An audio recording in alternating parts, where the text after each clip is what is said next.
Into the SorareAndrews podcast brought to you by Sorare Data. I am Andrew Laird. You can find me as Lairdinho on Sorare. Joined as always by Andy Black, who you can find as Black on Sorare. Thank you very much for those of you who are joining us live. It looks like the chat was hopping, Andy, before we got started. So thank you to everybody who has already jumped in. And as Mike Basson tells us all, if you guys already like what you're seeing, please hit the like button below. Always appreciative of that. We've got a number of the regulars here. Sam's here, Chani, Quinny. Appreciate all of you guys coming in. Matty Boy, Predictology in the morning, checking in. We're doing this. What is time? 6:15ish East on the East Coast. So Jiwa's here from a long way as well. Scott Jenkins joining us for the first time from the UK. So Scott, thank you for doing that. Andy, we're in a few Discords together, and we see this, an increase in people like, hey, somebody wants to buy my gallery. And then there are people who are like, oh, I got that message too. And it was like, oh, I got it from somebody else. Mm-hmm. Has your gallery been approached yet? Sure, yeah. Ooh. Like recently? Yeah. Oh. I feel really left out because I haven't. Yeah, not really interested in selling it right now. Are we ruining the entire show right here? Yeah, shut it down. Neither of us are selling our gallery. Not for sale. Yeah. I am in one Discord with someone who is in chat who sold their gallery. And I believe, actually, I'm sorry, two different people, one of which is in chat here. I don't want to say who it is if they don't want to have that blown up. So I'm not going to say exactly who it is. But they went through a really reasonable discussion of whether they should sell and the reasons they would sell. And there was this apprehension because all of us, or most of us, but have taken a lot of time to build our galleries. And we generally buy cards that we want. We win a lot of cards we don't want. I'll say that. Sure. But a lot of the cards in the galleries are ones that we saved up for, and you'd get these attachments. I know Quinny gets super attached to his cards. Quinny would never sell his gallery. But somebody wrote back to us on Twitter and was like, I just did it for the third time. And it's exhilarating because you get to start fresh. And once you get past the whole attachment to these cards and they're gone and you get to start over, you feel excited. Do you think you'd feel excited? Do you feel you would have wasted all that time putting it together? No. I would be anxious and stressed out because I would feel like I've got to immediately have to get started in rebuilding and I think anxious is the word that would best describe it, because it's oh, okay, now I have a blank slate. That's great. I can do all the things that I wanted to do or whatever, but then it would be all right, gotta set it into motion and do it. And yeah, I think I would be incredibly stressed out, to be honest. For some reason, I started thinking about less whether I would sell my gallery and more what would happen after I did it. And I think the only way I would really think about doing it is if I had a clear plan of what I wanted to do after. I would say you'd have to have the plan before you sold. Yeah. Right. Absolutely. Yeah. But the counter to that is kind of because, well, I'll get into that in a second. But the counter to that is just we'll just do that plan then. Sell cards one by one, do the plan. But it's obviously easier to just jump in with a huge ETH balance and to go buy a bunch of cards that you actually want. Because we have talked about this previously, that when you sell your whole gallery, you don't get full value for it. You have to pay a premium for somebody else to go through. Usually 80% of, I think, Sorare data value is what a lot of people go off of. Yes. And I think Yes. 80 So to 85% is usually the number that I hear. yeah. And then I think I think a lot of people who don't consider all the factors that go into selling all the cards after you sell your gallery don't always understand why you don't get like 100%. Hmm.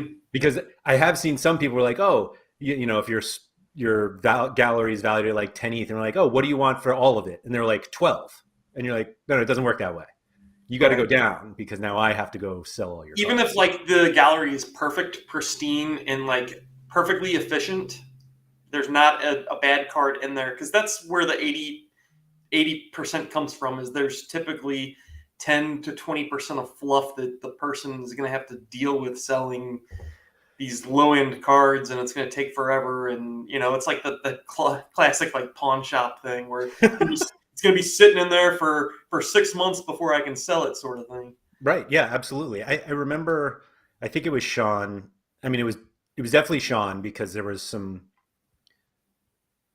colorful language used in the description. But he was talking to somebody who wanted to offer him a trade. And Sean is pretty outspoken that he hates trades because they rarely actually help. And so somebody was like, take this card because this is what it's worth. Yeah. And he was like, no, I'm not going to give you the full value for it if you want to trade because I have to do the work of selling the card. And the other person was like, what work? You just have to put it on the market. And it's like, well, it's the work of waiting and sitting on this card until I get the price that I want, if you even get it. Like if it was so easy to sell this card, and this is kind of what I say to people, like I'm willing to do trades if it helps my gallery. Yeah. Like if I'm acquiring a card that I actually want, yeah, let's do it.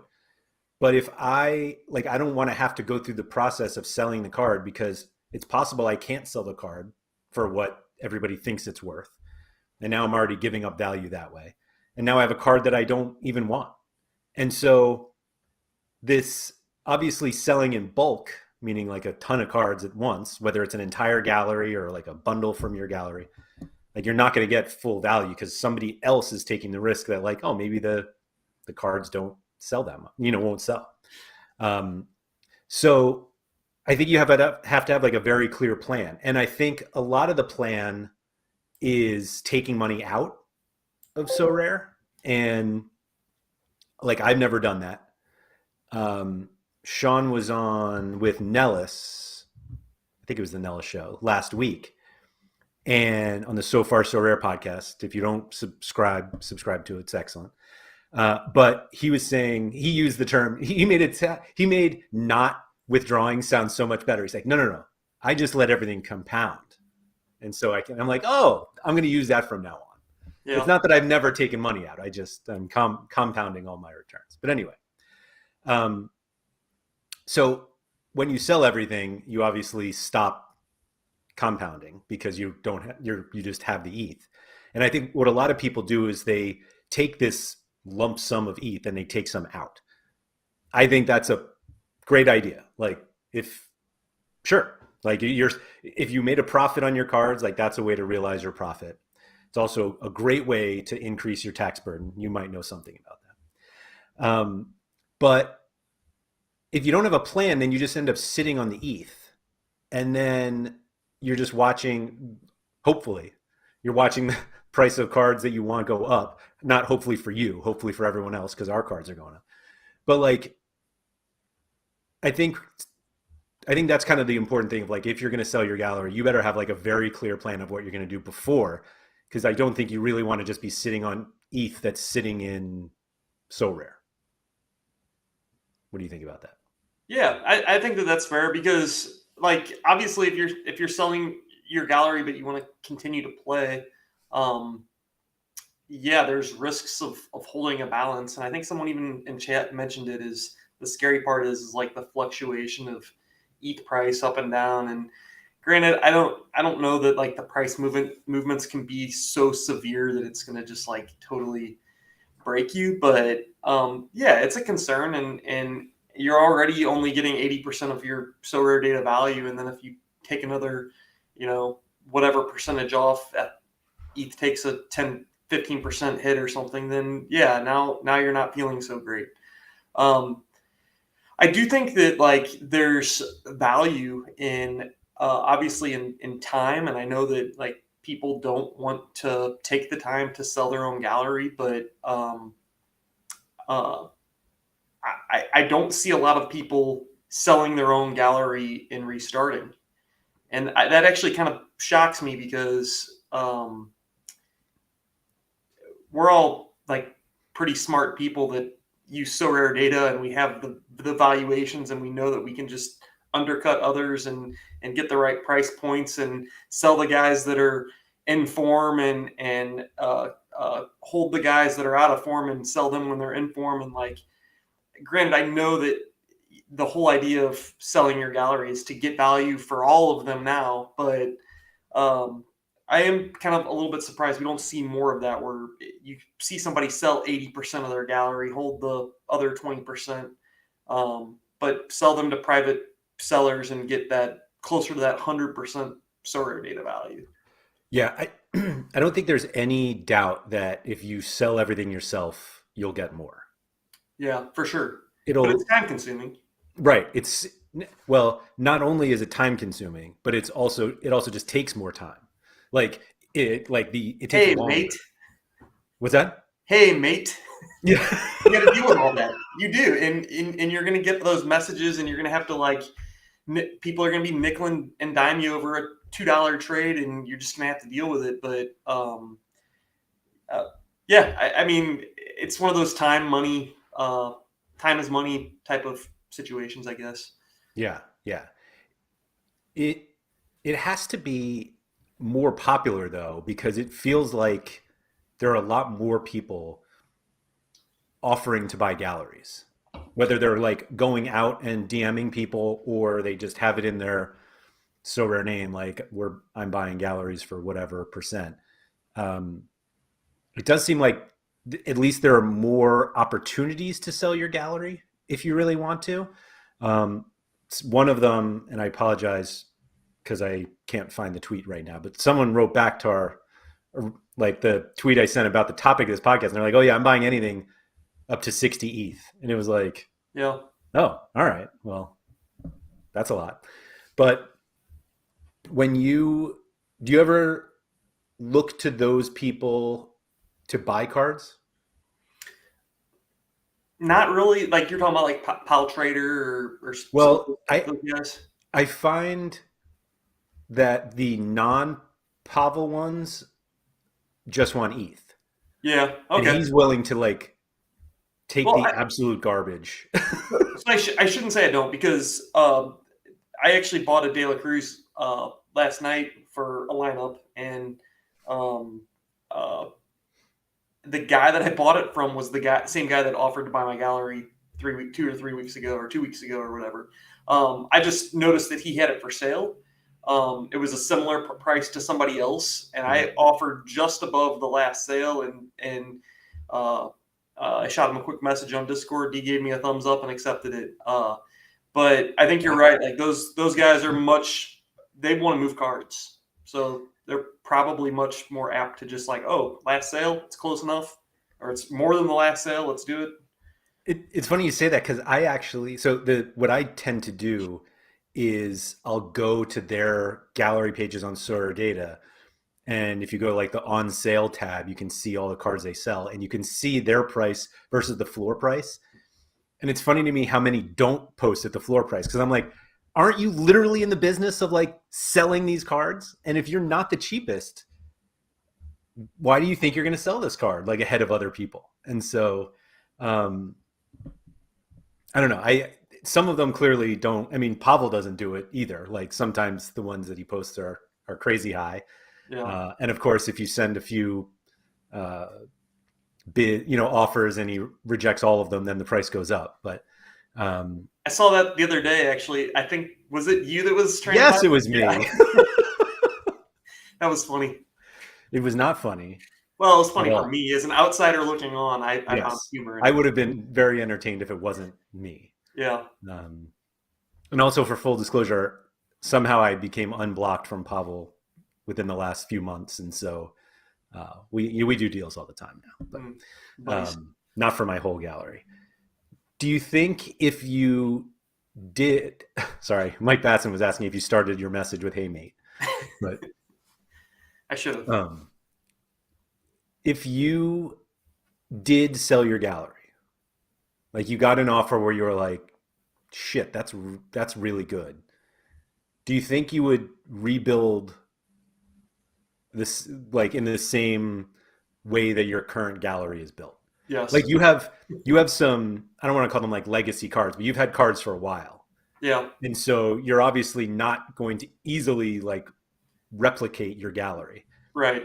But obviously the benefit of selling your whole gallery is that people who have been successful on the platform for a while have a lot of cards they just don't use, don't want, and it's kind Right. of a hassle to sell them. Like the number of tier 3 limiteds, like if I could just get them, sell them out for more than $8, then I would probably do it. But do you think you would like try to compete in the same competitions that you do now, or do you think you'd have a whole new strategy? I really don't know. I do know that like the teams that I have like kind of stacked, I would go right back to stacking them. Hmm. And I think that you're right. Like the fluff, that's all gone. And whether you want to call it fluff or depth, it's all gone. I do like. There's other areas I think I might avoid. Hmm. U23 being one of them. I think. Just That's funny you say that because I feel like a lot of people do the total opposite. Yeah, I think U23 is just so hard. And it's because there are just like those complete cheat code cards that I don't like to fork over the money for. And, call that a flaw or whatever, or me just not wanting to take on that level of risk. Right. But I feel like you have to have those cards. Like this past this past year, you had to have like Yuri and Timber and Koku and like Enzo. Like if you didn't have these guys on a week to week basis, you really weren't competing. And I didn't have them. And you look at my results in U23 this past year, not great. Yeah, that's an interesting point. I do feel like there are obviously galleries that focus on certain regions. Like you'll see some that are like only Champion Asia or ones that are like heavy MLS stuff like that. But it does seem like most people, if we were like, if you could choose one region, what would you go for? And people were like, yeah, U23. Like those, Yeah, that's where all the fun cards are. I And agree that that's where the fun cards are. Like the sex appeal is there, yeah. but also too, it's like that's the area that also incurs the most risk. Hmm. Like you buy a card like Koku, and then he gets transferred to I don't even know where the rumors are, but he gets transferred to a bottom of the table EPL team like Everton or something, and now okay, Yeah. great, the yeah, the risks are definitely like the range of outcomes is high with those yeah, types of players. Um, but yeah, it just feels like the other thing with those galleries is that they're not that deep, but like maybe that actually is a benefit. Like my own gallery, I think is somehow too. I have too much depth, but it's also like not good depth, yeah, and so I have this like, oh, that's the easiest way to get rid of all that, as you call it, fluff. Like just sell everything and start over. And I was in a discussion with somebody the other day that bought a, I forget what card it was, but it was some awesome card, and they have like this hmm awesome lineup, and I'm like, wow, that's really cool. And I went to their gallery, and their gallery value was like half of mine. And this is a lineup that like I couldn't dream of. And I'm like, how does this happen? I'm like, oh, they have like half the cards of me. And right, I'm like, that it just sounds really refreshing to like not have like I think that one of the biggest mistakes that I continue to make is I want to enter more than I should.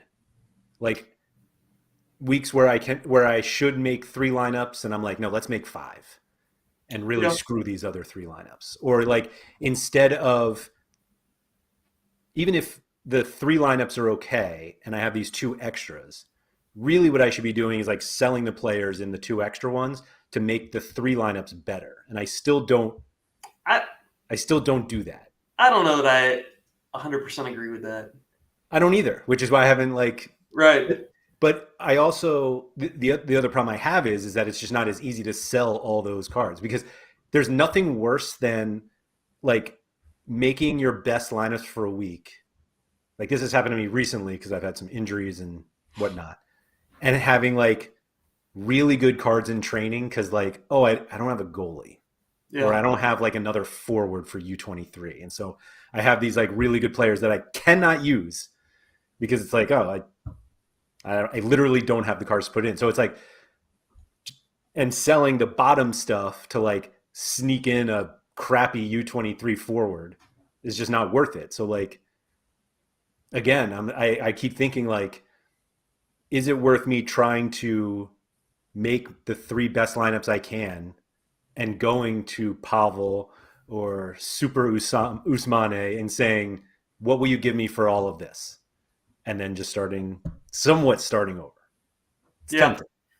I, I there's obviously, different ways to skin a cat, and I think that like building that super team, sure, that sounds great, but other people already have that super team, and you're also it's also much more risky to like put all your eggs in one basket versus distributing them, across multiple. Yeah. And like that whole building out or building up, or like really hyper focusing on like one particular competition can really burn you. I think um,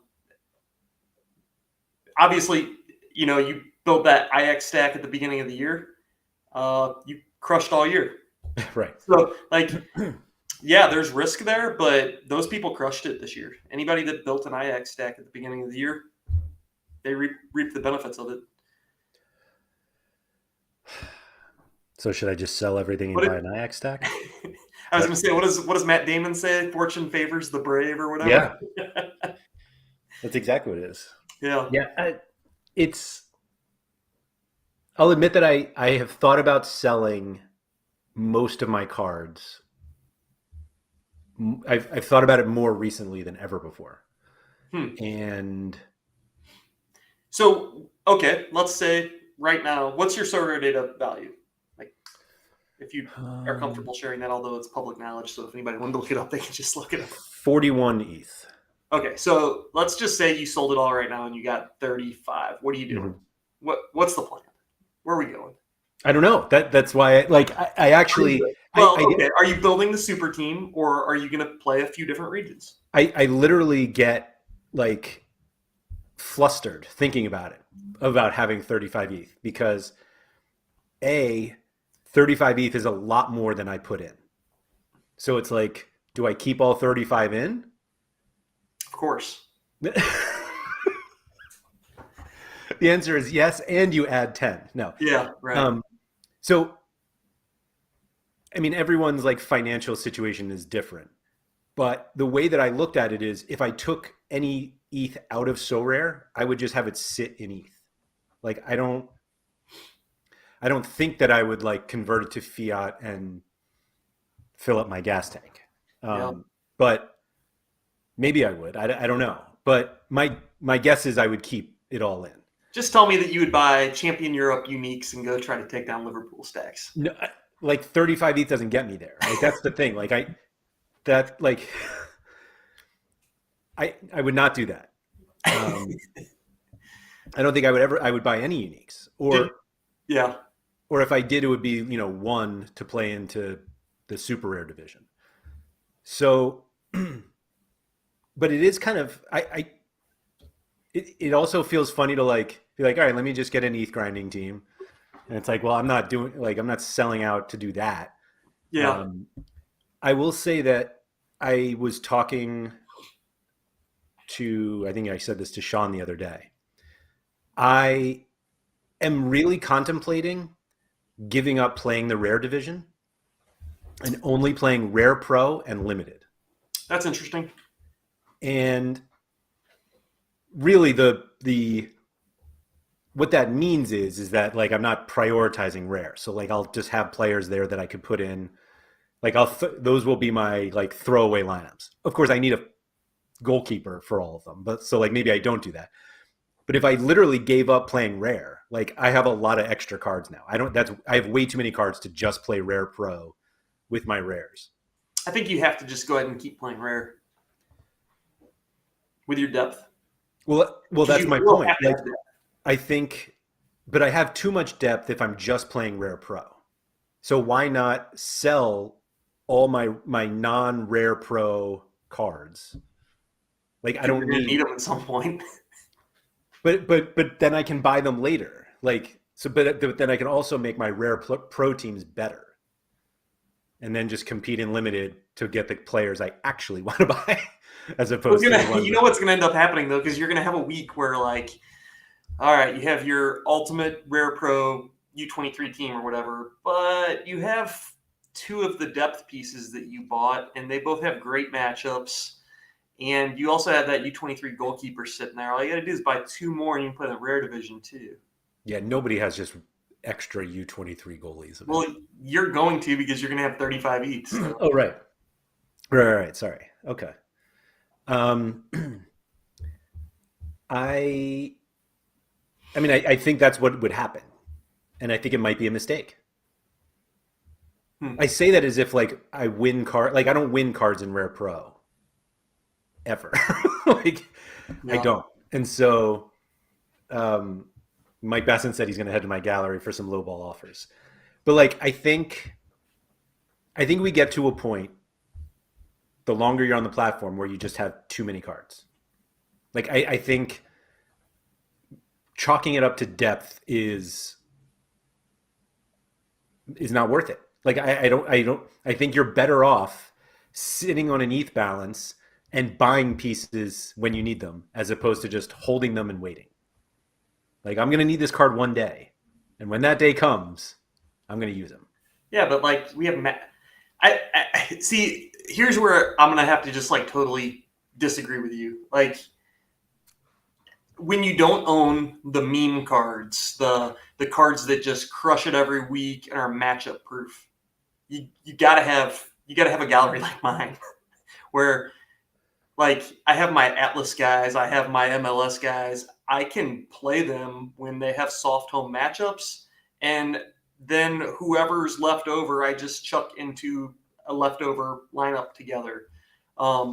There's an advantage to having that quantity and being able to play those nice matchups, and then being able to just chuck the leftovers together in a lineup somewhere. I feel like it's an advantage. But theoretically, I can just get the meta cards. Yeah, 35 right. ETH won't quite get me there. But they still are going to have bad matchups, and you're going to be like, ugh, we're on the road to Marseille, and it's my PSG stack. The Marseille gives up goals every day. That's a bad Yeah, example. right. I don't know. But you know what I'm saying? That it's not like they're going to be matchup proof every Yes. single week. Yes. And then there's also going to be like rotation, and you're going to have like risk, and you're like, oh, like you're going to have situations where it's like 60% to start. I'm still going to play my PSG stack because if they do play, they're going to crush. I don't know. With like my gallery, I don't feel like I really have to take those risks. I can just play the guy that plays, and I know it's going to play. But then again, I don't have the guy that I can like reliably say I put him in my lineup and he's going to score 80 points. I have a couple of those guys, but Arvin brings up the good point that quantity helps during midweeks. yeah, and midweeks are soft. Right. Rewards might not be as good, but they're soft. Yeah. Do you think if somebody came to you and was like, I want to buy your gallery, but you can keep whatever 10 cards you want, do you think you would keep your 10 best cards or your 10 best, like, how many spend comes are you keeping? I'm just keeping the 10 that are most expensive. I'm not going to be stupid about it. I'm going to just sort by whoever the most expensive cards are, and I'll keep those. That's fair. I mean, theoretically, there's no like when you sell your gallery, and I haven't done this, so I don't know for sure, but I assume that if you were like, I want to keep whatever cards you want to keep, the other side is like, that's fine. Obviously, the value, you're going to get less. Right. So I think there is at least. I think for simplicity, probably makes sense to just sell it all, and then you can always Oh buy yeah, these guys back later. Unless it's like a weird card that's hard to obtain, like a Sven Coombs 69 or something. yeah. Or Right. just like, I don't know, some Basically other unique. weird card that you cherish. That. So you think you'd actually buy back some of the cards that you already had? Uh, I don't know. I don't want to sell my gallery. Well, right. But yeah, like, I don't know, maybe like for something like that, they would just be like, all right, I'll deduct 0.1 ETH or something. Yeah, like I look at my gallery and I'm just not sure.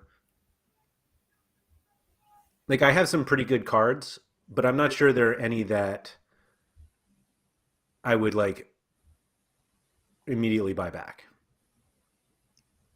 Like I think I would just I think my plan would absolutely be to buy better cards than I have now and just not have nearly as many. One thing I would definitely do is like you and Quinny did that whole podcast on vertical stacking. That would definitely be something that you would see a lot of, like that I would do. It would make things so easy from like a planning perspective. Did To you save listen time. did you listen to Nellis's podcast with Nanzo about when they talked about that a little bit? I did, but I don't know what you're. So they they were talking about it and Nellis asked Nanzo what he thought of it. And his response was, do you like to say, because Nellis was talking about like how it saves so much time, you only have to know like a few teams, blah, blah, blah. And Nanzo was like, do you want to save time or do you want to win? Yeah. And I was like, oh, oh man, that's an interesting point because it's like, I think we are getting to the point where we're like overstacking for simplicity. We're like, if you have two cards that are similar price and maybe one player is not performing as well and that's why his price is down. Yeah. And you're like, no, I'm just going to take the guy who's on the team that I already have because I can stack. But maybe that's actually, maybe you're taking the Yeah. worst player. Yeah. I don't know that that's a good idea. But just from the like matchup alignment perspective, and it doesn't have to be full team stacks, like Yep. goalkeeper, defender, and then offensively, who cares? But I do think that there's still value in stacking from the perspective of you get that soft, easy matchup all at once. Yeah, that's fair. Also, like if you have a team that A, their rotation, or B doesn't rotate, a la Atlas, Yeah. they just don't. It not only makes it easier, but it kind of prevents you from getting DMPs. Yeah. Yep. Um, so Mike Basson said, surely you'd buy back Carlos Gil. The Carlos Gil is one of the reasons I'm considering selling everything.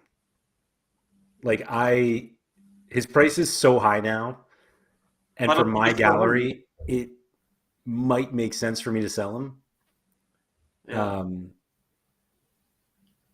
His I don't care what people say. His price is absurd. I'm not buying him. Well, you are, yeah. Not gonna happen. I know you are not. Yeah, Like 2.5 ETH or something yeah, for a rare MLS boy. MLS player. Come Yeah. on. For those of you listening, Andy is a full-fledged Carlos Gil hater because he doesn't have one. And he doesn't want to buy one So for true. 2.5 ETH, which is understandable. I would never buy one for 2.5. Like that's a card I could not buy. And so Chani's trying to make me feel even worse about having Carlos Gil because he wants to buy one. But no, I can't. Like I think we have a match made in heaven right here. Maybe we can work something out on stream. Yeah, right. I don't want to sell my gallery, but you can have my Gil and all of my. You have to take all my limiteds that trade for 0.001 or less. But I don't remember even where I was going. The Carlos Gil thing totally threw me off. Surely I would buy him back. I don't know. I don't know if I would buy Carlos. Let me rephrase. I would not buy him back at this price. Like I'm not selling Carlos Gil as part of my gallery and then buying him at 2.5 ETH. It's not Yeah. happening. For those who like don't know, I won Gil. Like I didn't even buy him, so like buying him now seems crazy. Like me buying him now seems crazy. Uh, so I'm not doing that. Sam had a pretty good question, two questions which I liked. Um, if you sold your gallery and could only rebuy in one region, which one would you play? Um, Not Asia, that's for sure. Um, You would not know. uh, Probably America, and not specifically for like, because I think it's like the most I can get the most yield there or anything like that. I think just for me, it's the most fun. There's no way I do that. Really? America, no. Well, where are you going? Champion Europe. Oh Come God, on. how'd that go? No, yeah, terribly. I think most people say U23, as we said like before. The problem is if you buy back in America, you're buying Carlos Gil at 2.5 ETH. No, I'm not. Yeah, you're just going to rebuy your Atlas stack. Well, your Atlas defensive stack, Hulk and I don't know. De La Cruz. Maybe, yeah. There'd definitely be a whole Atlas stack in there. You Maybe like a can't synthetic possibly be stack, buying and then we're Atlas done. attackers after What's selling that? your gallery.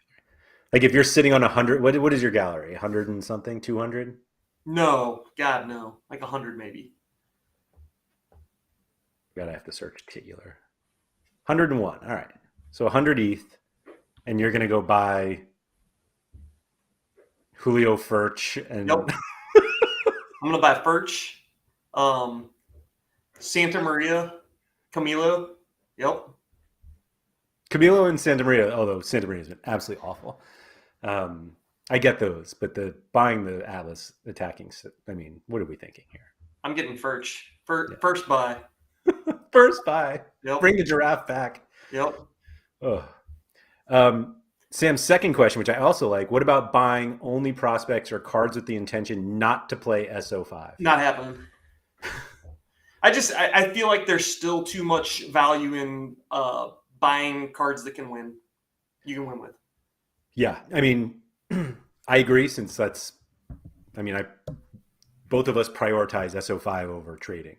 Um, I, I do, I do wonder if I would take some of whatever I got to trade a little bit. Like I always wanted to be able to create a second account to trade. Just makes it easier to So you could see like watch. your yeah, like if you're winning or Yeah, losing or right. what your I mean, profit is. Yeah. we'll have tools soon that allow you to do it, but then all of us like then I start using guys in SO5 and I'm like, that's not really my trading card, Right. card I'm trading. Um, but no way. Like there's no way I'm coming back to trade. I couldn't do it. Yeah. I wonder if anyone has ever sold their gallery and then started buying other galleries to trade. I don't know. Hmm. That seems like you're like automatically losing. You give up 20% margin off the top, and then you're buying another gallery. I don't know. It just that seems like a Sounds awful, right? uphill battle. Yeah. That's fair. Thank you for those questions, Sam. Those were fun. Someone did mention vertical stacking.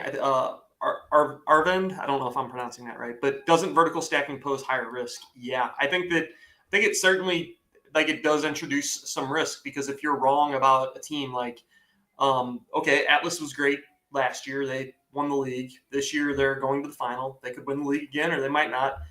Maybe they sell some players. Next year they could be terrible. And I buy that stack and, Furch is getting old and uh, maybe they just stink next year. And I have a super rare and rare pro stack of them.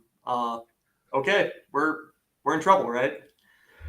I like how you used the theoretical Atlas may not be good next year and completely ignored Santos. Like this, they were good, Well, and now they are terrible. wait. Santos was never that great. I mean, they were They were a okay. playoff team, but like, Yeah, eight yeah. of 12 teams make the playoffs or something. Yeah. They were passable, but Yeah. like passable in MX means I was getting those guys for dirt cheap. Yeah. Like even the Atlas guys were pretty cheap. Yeah. They still are.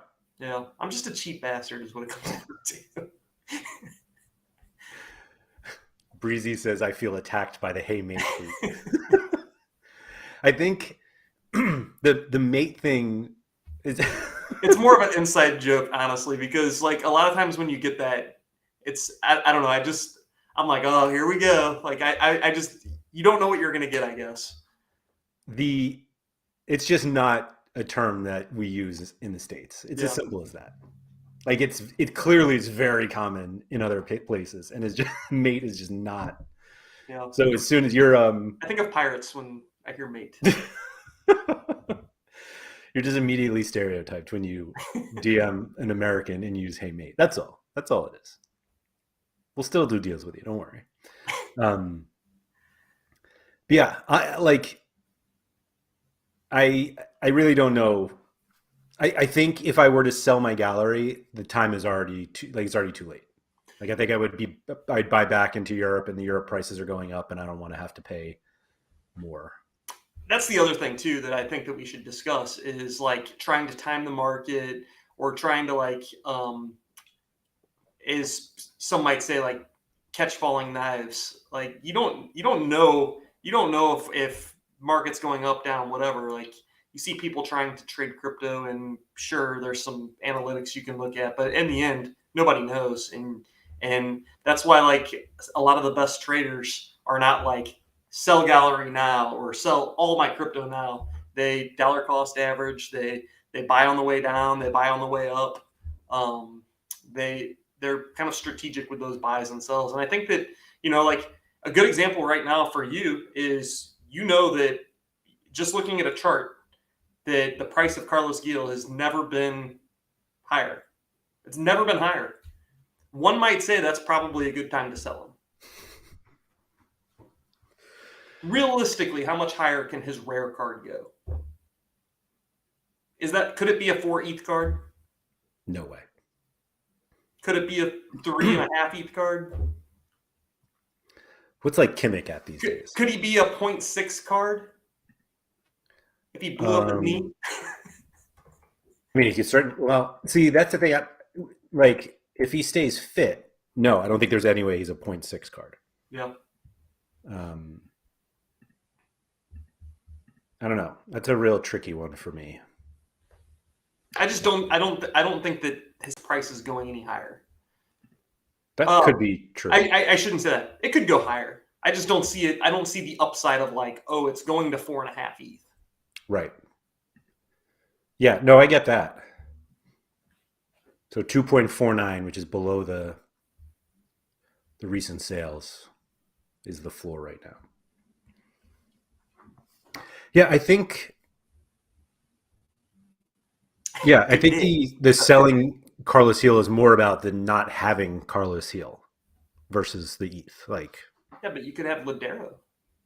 I could overpay for Ladero because I had somebody else pay. Yeah.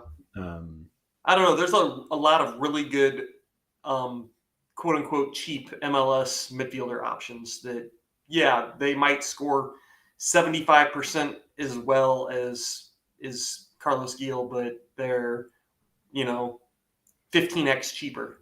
Mm-hmm. Oh, yeah, Feels like good value there. Not about 50% cheaper. Yeah, I mean, Chani was saying, historically speaking, selling everything in February, March to then buy back in the summer, you probably make more profit than you would with SO5. I think that there are tremendous ROI opportunities trading cards. It's just not fun. Like, it's not fun for me buying a card and being like, I'm going to sell this card for twice what it's worth now in 6 months. Which maybe if you're not grinding SO5 every week, 6 months doesn't feel like 10 years. But right now that feels like forever. And I'm just like sitting on ETH, not able to recognize any sort of benefit from that. Yeah. Scott Jenkins was asking if there's any risk that Carlos Gil moves to Europe and he goes belly up. The great thing about Carlos Gil is that he's already failed in Europe and has no interest in going back, as far as we know. He was in like Spain or something, right? Mm-hmm. He played for Aston Villa for a little bit. Yeah. A quick tangent here. Mike Baston's asking us how he should address Americans. K-Star is saying, good day, fellow Sorare manager. Like the Steve Buscemi meme. Yeah. How about, hey, dude? You know what I tend to go with? Hello. I don't have to call anyone anything. Just hello. Hope you're good. Hope you're well. That's all. Chap. You like chap? No, I don't need any of it. None. Chief. Nope. Don't need it. Boss, but bro. Bro, yeah. Bro is not getting me any closer to making a deal with you. Up with that stigma, right? Call him, hey, bro. What's up, bro? Yeah. Want to do a deal? Yeah, no thanks. Sorare teacher saying the most fun part of Sorare is buying undervalue guys, using them in lineups and winning with them, and then selling them on to try it all over again. Nailed it. Yeah, trying to win Messi with your, Atlas stack or Santos or whoever. Yeah. I mean, that's exactly what I did with limiteds. I was like, I'm going to buy limiteds to win Messi. So I bought all these limiteds. And then 3 months later, I just bought Messi. I love that story. You bought Neymar too to go with it. So I did. Yeah, I did. I bought Kikuchi and Cecilia and Morioka, and then 3 months later, just bought Messi and Neymar. Not because of what I won with those other cards. Yeah. You were just getting so frustrated that you weren't winning Messi, and you bought Messi. Yeah. I won some rare card I didn't need and was able to buy Messi. Apparently, my reply to A.B. was "man." Hey, man. I can reply. See it. Seems like something I would say. Yeah, it does actually. Yeah. No, that is the best part of trading. Which is like the introductory, because some people, I appreciate there are some people where like the language barrier, it makes it less congenial because it's like you just don't know the terms. You don't know where anyone else is from, so that helps, or that hurts. Excuse me. But yeah, please no mates for me at least. Just doesn't make like it. Yeah, it feels weird. That's all. Mike's apologizing for taking us off topic as if like we're not capable of going completely off topic by ourselves. Nice. Yeah, all we need is a little help, just a little bit of help. A little push. Yep. So, what do you guys think limited should be called? No, I was going to say, what's up with the crazy offer volume over the last like 2 weeks? Yeah, it looks pretty fun, right? I think it is because a Bottle Bore and Roxy are just buying everything. Are they? Yeah. I haven't looked at their, so they're buying a lot of cards right now. Someone told me that, and I didn't check back, and I'm not going to do it right now, but if anybody in chat wants to do it, somebody said Roxy has 15 pages of cards, like on Sorare, purchased in the last 2 days. Like pages, like where you have to go like page 2, and it just, you have to keep going. Oh my God, limiteds. Oh, everything. I don't know what the plan is. Oh my God. Sorry, I'm looking at it right now. Yeah, like a lot of people were making fun. So a Bottle Bore, I think, was the original vertical stacker. It, like, took it to the max. Whereas like I'm going to buy 5 Timber Rares and as many Timber Super Rares as I can get.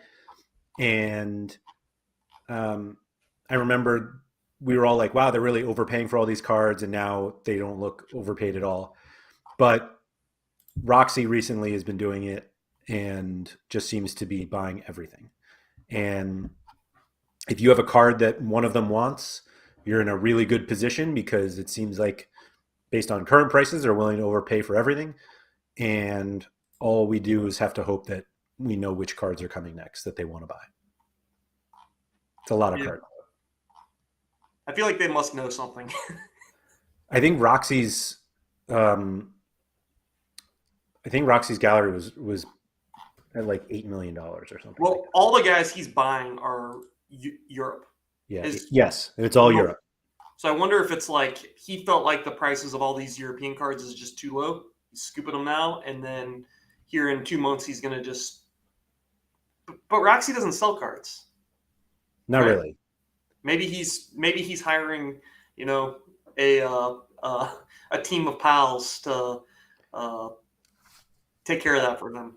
Yeah, I really have no idea. Um, but we all kind of assume that every European card of a non-retired player will be more in July and August. And if you have what feels like unlimited ETH, then yeah, you would just buy as many cards as you could. And it seems like that's what Roxy is doing. It's just a matter of whether they sell or not. Yeah, that's the weird thing, I guess, for me is like I don't, and maybe I'm wrong, but I've just never really seen him selling even a card. So to buy all these limiteds without some specific, and you're right, I've never seen anything like this. You go to page 25, and it's pages and pages of limited cards that he bought 3 days ago, and it won't even let me on here sort past page 25. Yeah, clearly there was some sort of decision to. He broke Sorare.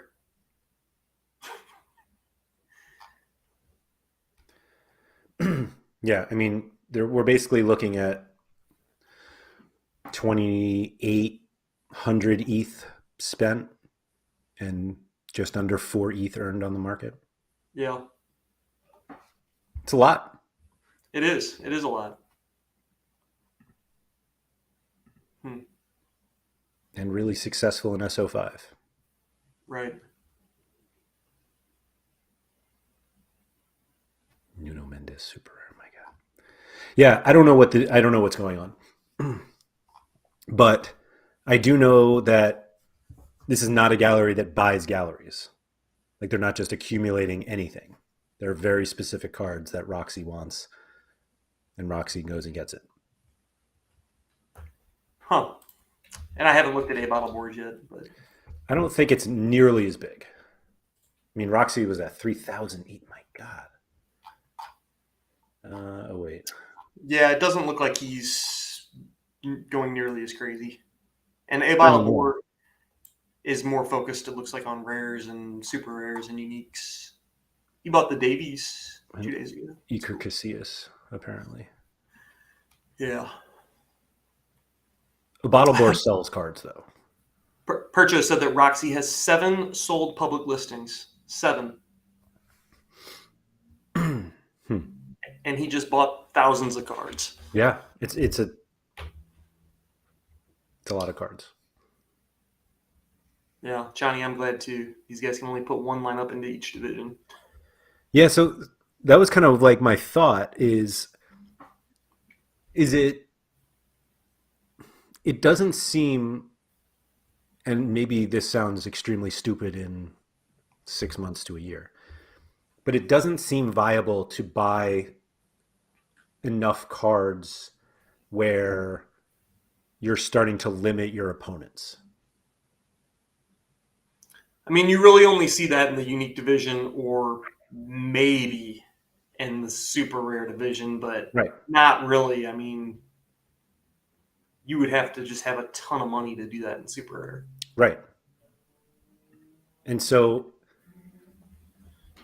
with that said, I don't know what the plan is. It has to be flipping cards. Like, yeah, he might have only sold 7 cards, but he's got a plan on selling cards in July or August or something. Do you think that helps buyers or hurts them?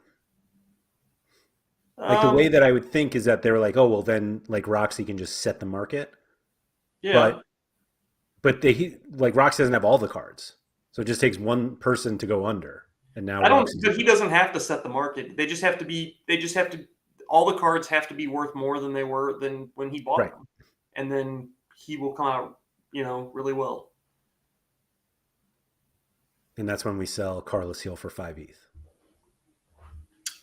Unfortunately, all the cards he bought were European. It No, looks no, like. no. When he sells all the European cards, though, Ah, he'll gotcha. see the MLS dip that will accurately call this time. Except Carlos Gil will be 5 ETH. Hmm.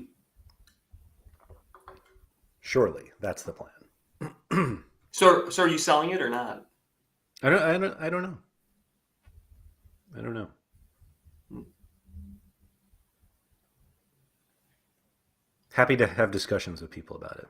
Yeah. You know why I haven't sold it or Why's why I that? haven't put it up for sale is because I don't know what I would do after.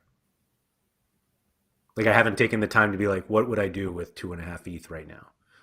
And you I know what mean, the really, what like the worst part is that I know I would have to buy goalies, yeah, and I'm like, oh, I sold one of the best scoring cards in the game, to so I buy could 4 buy, goalies with yeah, L15s of 46. yeah, exactly. Yeah. Like literally that's like the first reason why I haven't done it, because Yeah. I was like, I Disgusting. know what I have to do. Like I have to buy more goalies in every division, and that just seems so depressing to Yeah. to do that. Um, Speaking of buying goalies, we were talking to a mutual friend yesterday about buying goalies, and we got into the basically the discussion of should he buy a. He wanted to spend, I think it was point 0.5 ETH or something on a goalkeeper, and we got into like the discussion of do you pay more and get the more, I guess, the more solid option, the guy that's quote unquote locked in, or do you put a few, um, do you buy a few like of the more speculative guys that might win a job this summer and be a starter? Um, where did you kind of stand on that? I'm fully on the team that goalie is really stupid, and that if you're paying, like, there's one thing to pay a little more for somebody who's a little more locked in, Yeah, and paying a lot more from someone who's really locked in. And not even just locked in terms of their job, but like is a consistently good scoring goalkeeper. yeah, And we were talking about it with MLS because that's kind of the league we know the best. And like, so I bought Joe Willis a few weeks ago. If anybody's wondering why Joe Willis has been so awful recently, it's because I bought him. just let me know before you buy a I goalie. will.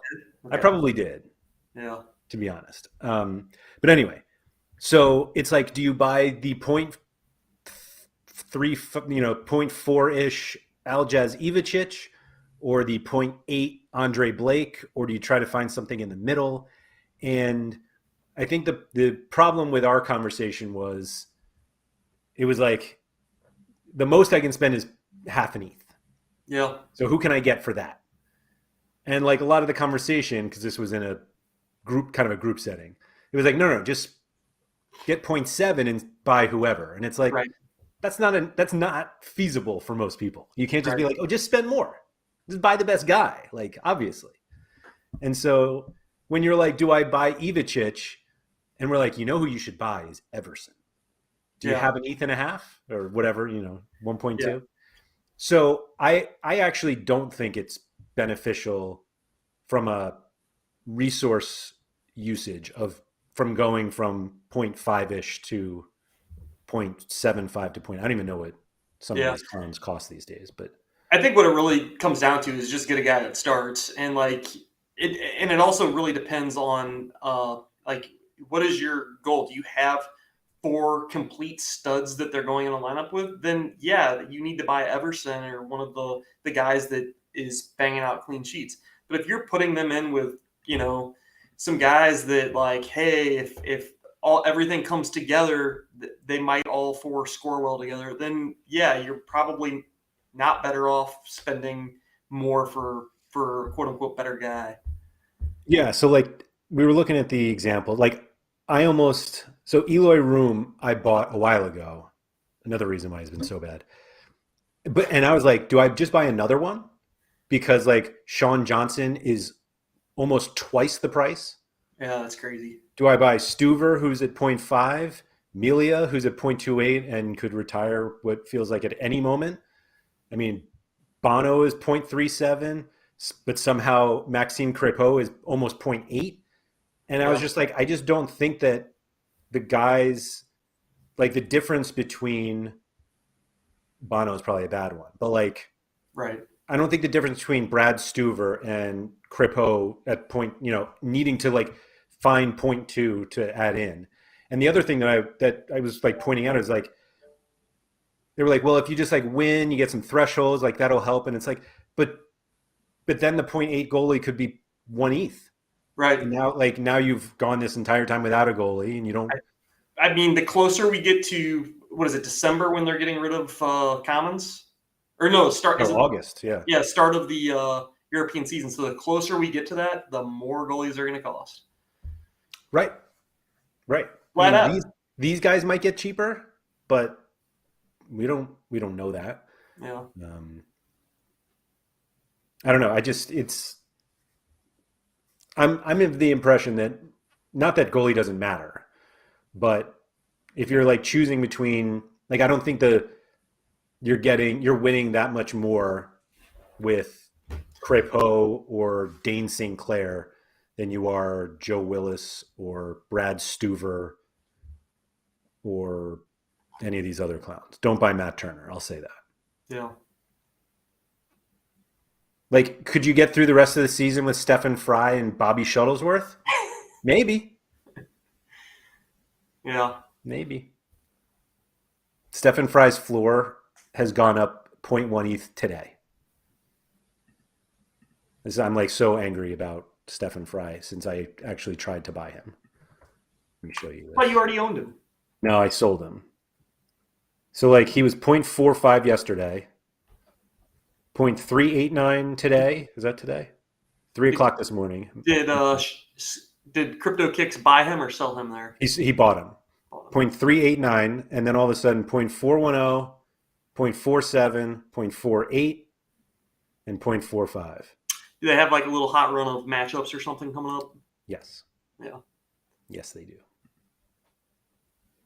Like really, really good. Home, home, home, home, home. Whoa. Yeah. Really? And like against Charlotte, no offense, Trip. Vancouver, Vela will disappoint. SKC's been awful. Montreal, like Toronto away, like that's fine. Wow. Yeah. Like I get it. This is why I wanted him. But I was like, oh, this card was 0.378 this morning. And now he's like what is his floor now? Probably a full ETH. Yeah, 0.472 in one day. Yeah. Our teachers asked me, you think top end goalies will cost more or just low end goalies? I think it's just like rising tide brings all Lifts all ships up. boats. Whatever, however the hell you say that. Yeah, I think that they're just all going to go up. Like, all goalies will cost more. No data to support that. Just feels. I think you're right though. Just feels like what's going to happen. Well, I think the gap. I think people will look at the gap and they'll be like, oh, this guy shouldn't be so much cheaper than this guy, so I'll just buy him, and then it takes one purchase, and then all of a sudden everything's going up. Yeah. And Sam said Eloy Room's no good because he doesn't have any good defenders. And how dare you speak so negatively about Jonathan Mensah? I sold mine. Has he been doing okay this year? Mensah? Yeah. I have his super rare that I play with in my Eloy Room rare. So take that. Yeah. Sam, but yeah, no, he's been awful. Yeah, I mean, I guess Collins has been all right this year, but it's not like he has this long track record of being some elite guy. No, the answer is Thiago Martins to pair with Sean John. I think he's been kind of meh so far, right? He's been excellent recently. Look at these. The guy's a beast. I bet I guess he just hasn't played that many games. 14 games. They correlate well for the most part. But I'm not going to go out and spend 0.8 for Sean Johnson.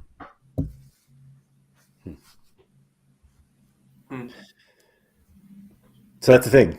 I have to sell Carlos Gil to buy these guys. Yeah, just buy a bunch of goalies.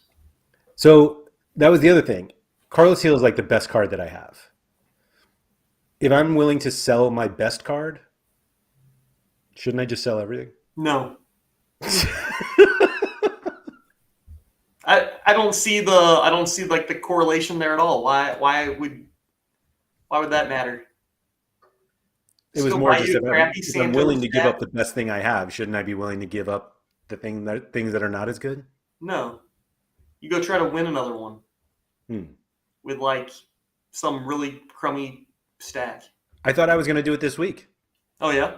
Yeah. Oh, yeah, I guess you kind of almost did, right? Uh-huh. You had a little limited underdog stack there? Specialist, yeah. I finished 4th in limited underdog. Yeah, that's pretty good. When you showed me that, I was like, oh, that's cool. Star limited. What? No? Star rare. Star rare. That's crazy. Mm-hmm. Who'd you get? Peter Gulashi, the RB Leipzig goalkeeper. Yeah. So I talk about how I have to go buy goalkeepers, and I win one, and I'm furious. I know, isn't that funny? If I could trade him for Carlos Gil, I would do it. I would take another. I assume Carlos Gil was higher in the. You're going to end up selling him, and then you're going to buy a goalie. I mean, that's exactly what I'm doing. I'm just buying a different one. Right. But yeah, I mean, that is literally my plan. I have Gulashi on the market. If anybody wants it, please feel free. If you want to pay more than I lifted for that. Now, are you going to buy an America goalie or a Challenger goalie? Most likely an America one. Gotcha. But I do need some Challenger goalies too. I need more goalies.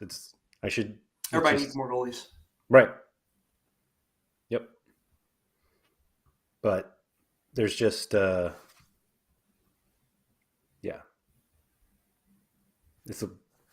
I don't like that part of the game. Yeah. Yeah. Sorry. There's nothing you can really do at this point to change that. No. But it is the least fun part of the game. Mm-hmm. Yeah, I'll be fine once Argentina comes back in a month and a half. It's really only 2 weeks, but my God, so long. Yeah. What, second week of June? June 5th. Oh.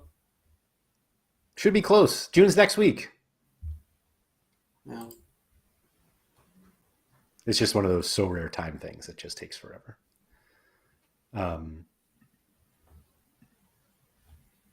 Would you like to say anything else about selling our galleries? No. Are you taking my gallery's not for sale right now? Are you taking you're not taking any offers? I don't think so. I mean, it's one of those things where like somebody reaches out to you and they're like, hey, is this player for sale? And you're like, well, he's not listed on the market. I would sell him, but it would have to be for more than he's worth. Right. I love that when people like, what's your best price? And I'm like, I don't want to sell. And then I was like, oh, I'll sell for this. And they're like, yeah, there are others that are cheaper. I'm like, yeah, you came to me, mate. Right. Exactly. Yeah. Exactly. No, I don't prepare for the Nations League. I don't even know if it's covered. Is the Nations League covered? Yes, it is. Oh, okay. There you go. You know who plays in the Nations League? Who's that? Peter Gulashi. Oh, nice. Nice. Yeah, the old part-time Hungarian goalkeeper. I'll be actually don't even know if he's like on the roster. I'll be in the woods for this international break, so literally. There'll be no so rare for me. Literally. Let's end on that note because you won't be back next week. I won't. Yeah. We'll have to find somebody else to take Andy's place. But thank you to everybody who has joined us today, and including Mike Basson, who is calling me a drama queen, which is probably accurate, to be honest. So yeah, thank you everyone for joining us. If you're watching the replay and you haven't hit that like button, please hit it. If you're watching live and you haven't hit it, I mean, please, like, it's very simple. Just that's all you have to do. You don't have to make that sound. You can just actually just do it. And if you're listening to the audio version, if you could please rate and review it wherever you listen. Just a reminder, if you listen on Spotify, there's a video option there so anytime we pull anything up on the if I share my screen or anything, you'll be able to see it on Spotify. So just something to keep in the back of your head there. I'll be back on Friday with Sean for the Sorare Data Strategy Show. And like I said, I don't know if I'll be back next week for SorareAndrews. Maybe I'll have to find another Andrew just to make sure we keep that going. Or Andy, if you could pick one person to fill in for you next week, who would you pick? Oh man, putting me on the spot here. Yeah, I am. Or making me put somebody else on the spot here. You should get Jimmer to do it next week. Jimmer? All right. Yeah. Let me see if I can get Jimmer. That would be a lot of fun. You know, I'm surprised you say that because we would have so much fun and you're going to be like, I shouldn't have done that. They had all this fun without me. So I'll talk to Jimmer. Maybe I can get him on next week. Thank you to everyone for joining us. Like I said, I'll be back Friday with Sean. I'll be maybe back with Jimmer next week. And then Andy will be back the following week and we can talk about Argentina being back. Sure. Yeah. Sounds great. All right. See you. Good luck, everyone. Goodbye, mates.